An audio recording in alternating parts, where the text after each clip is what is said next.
You know that feeling when you're saying all the right things, but your message just isn't getting through? Well, that's probably because so much of how we communicate happens without a single word. Today, we're going to unlock that hidden language. Let's get right into it. It's super frustrating, isn't it? You feel like you're being perfectly clear, but there's still a disconnect. So what's going on there? The answer is almost always in the gap between what we say and what our body shows. I mean, we've all seen this a million times. Someone says I'm fine, but their arms are crossed, their voice is flat, and they're looking at the floor. So which one do you believe? The words or the body? Exactly. This is where miscommunication is born. In this explainer, we're going to give you the tools to decode these signals and become a way more effective communicator. So let's dive into this whole unspoken conversation. We're going to start by breaking down the powerful messages we send with just our physical presence, a lot of the time without even thinking about it. Okay, the very first key to this hidden language is understanding space. There's a name for it, proxemics, and it's really all about the physical distance we choose to keep between ourselves and other people. So that gap between you and someone else, it's not just empty air. It is packed with meaning. That distance says a lot about your relationship, how comfortable you are, and even the culture you come from. A researcher named Edward T. Hall actually broke this down into 4 main zones. You've got the intimate zone, right? That's for hugs and whispers with the people you're closest to. Then there's the personal zone, for chatting with friends. Social distance is what you'd use with colleagues, more formal stuff. And finally, public distance is for when you're addressing a big group. Each one sends a totally different vibe.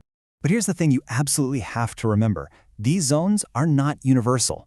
What feels totally normal in one culture might feel way too close for comfort in another. So the real key is to just be observant.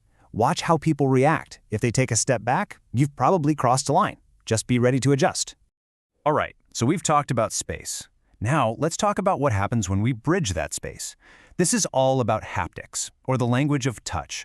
And wow, is it one of the most powerful and trickiest forms of communication we've got. So haptics is just a fancy word for how we use touch to communicate. A single touch can show affection, it can show support, it can even show power. But what it means depends completely on the context, the culture, and the relationship you have with that person. Think about it. A firm handshake in a business meeting, that communicates respect and professionalism. A hug for a family member, that's all about affection. A light hand on someone's shoulder can offer incredible support. But you have to use touch wisely because unwanted touch is one of the fastest ways to create discomfort and totally break trust. Okay, so we've got space and we've got touch. Now let's talk about the layer of meaning that sits on top of every word we say. This is called meta-communication, and honestly, it's the key to figuring out what people really mean. Meta-communication is pretty much everything except the actual words. It's your tone of voice, the look on your face, the way you're standing. It answers the question of how something is being said, which, let's be real, is usually way more important than what is being said. Let's do a quick experiment. Listen to this. Good job. Now listen to this. Good job. See? Same 2 words, but a completely different message, right? The first one feels genuine and encouraging. The second one is sarcastic and dismissive. That's metacommunication in action. So the whole goal here is alignment. To be a clear, trustworthy person, your words, your tone, and your body language all need to be on the same page, telling the same story. The second they don't match, that's when people get confused and trust starts to disappear. So far, we've really been focused on sending messages out. But understanding this hidden language is a two-way street. It also means you have to be an amazing receiver of messages, and that brings us to the art of true listening. Listening isn't just one thing, There are different styles for different situations. We use active listening when we're trying to solve a problem, empathetic listening to offer emotional support, critical listening to evaluate something, informational to learn, and appreciative just for pure enjoyment. Okay, let's make this real. Imagine a friend comes to you and just unloads. They say they're completely overwhelmed, stressed out, and they just need to talk. All right, so looking at our list, which style of listening does your friend need from you in that moment? I'll give you a second to think about it. If you were thinking empathetic listening, you hit the nail on the head.